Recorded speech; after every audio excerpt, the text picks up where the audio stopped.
യഥാർത്ഥത്തിൽ വഖഫ് എന്ന് പറയുന്നത് ദൈവപ്രീതിക്ക് വേണ്ടി അർപ്പിക്കുന്ന ഒരു സ്വത്താണ്. അതിൽ പരലോക പ്രതിഫലമാണ് ഉദ്ദേശ്യം. ഇതാണ് മുനമ്പം വഖഫിൻ്റെ ആധാരം. ഈ ആധാരമാണ് പറയേണ്ടത് അത് വഖഫാണോ അല്ലയോ എന്ന്. സംഘടനകളല്ല, വ്യക്തികളല്ല.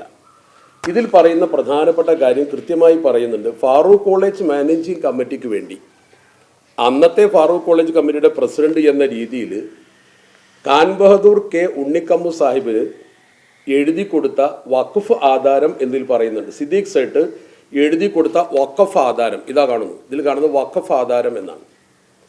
അപ്പോൾ ഈ വഖഫ് ആധാരമാണ് ഇവിടെ രജിസ്റ്റർ ചെയ്യപ്പെട്ടിട്ടുള്ളത് എന്നതുകൊണ്ട് വഖഫ് ബോർഡിൽ രജിസ്റ്റർ ചെയ്തതല്ല, രജിസ്റ്റർ ഓഫീസിൽ.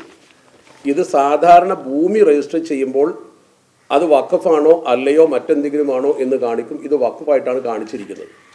അതുകൊണ്ട് തന്നെ ഇത് വഖഫ് ഭൂമിയാണ് എന്ന് പറയാൻ ഒരാശങ്കയും വേണ്ട. അത് വഖഫ് ഭൂമിയാണ് എന്ന കാര്യത്തിൽ ആർക്കും തർക്കവുമില്ല.